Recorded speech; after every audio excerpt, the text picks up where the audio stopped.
பரமசிவம் பிள்ளை அவர்கள் தலைமையில் பிரம்மஸ்ரீ வித்வான் மார்க்கண்டேய தீட்சர் அவர்களால் விஸ்வாமித்திரர் கதா காலட்சேபம் நடைபெறும்.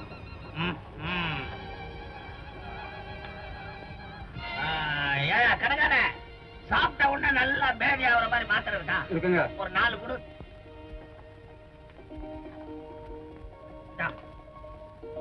உடலை அறுத்து போடுறேன். யாரோ இவர் யாரோ? நான் கோயில் தர்மகர்த்தா. உள்ள வரலாமா? வந்துள்ளாம உள்ள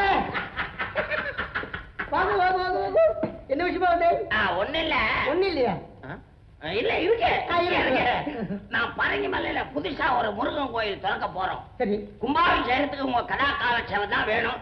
அது விஷயமா உங்களை புக் பண்ணிட்டு போலான்னு வந்தேன். ப்ரோக்ராம் விஷயமா வந்திருக்கா? உட்காருங்க. அரிய பத்மா, இன்னொரு கப் காபி கொண்டாடி. ஆமா, லைட்டா நீங்க ஸ்ட்ராங்கா. எனக்கு எப்பவுமே ஸ்ட்ராங் தான். அரிய ஸ்ட்ராங்கா கொண்டாடி. ஆமா, உங்களுக்கு எந்த ப்ரோக்ராம் வேணும்? சீதா கல்யாணம் வேணுமா, இல்ல கந்த புராணம் வேணுமா, இல்ல மீனாட்சி கல்யாணம் வேணுமா? அதெல்லாம் ஒண்ணு வேணாங்க. சதா முருக கடவுளை பத்தி மக்கள் பாடணும். அவ்வளவுதானே. இது எனக்கு வாசல் இல்ல, மக்களுக்காக. சாப்பிடுங்க. அந்த வாழை கவனிக்காம நான் மட்டும் சாப்பிடுறாது. நான் என்னங்க கழுத, இன்னைக்கு வருவேன் நாளைக்கு வருவேன். இந்தாங்க நானே ஆட்சி தலைவர். சாப்பிடுங்க. ஐயா சீக்கிரம் கடினா. பிம்ப முக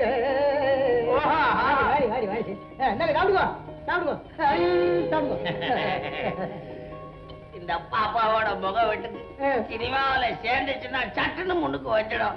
ஆமா, இது யாரு உங்க பொண்ணா? என் சம்சாரமாகும். பரவாயில்ல. சினிமாவெல்லாம் கூட எனக்கு பிடிக்காது. ஏன் வைத்திருக்கப்படுற? நான் சினிமாவில கொடுத்தா உங்க புகழ் போயிடும் போது பயப்படுறா. போடுங்களா? 4 பேர் வரும்போது வந்து நிக்கிறேன்.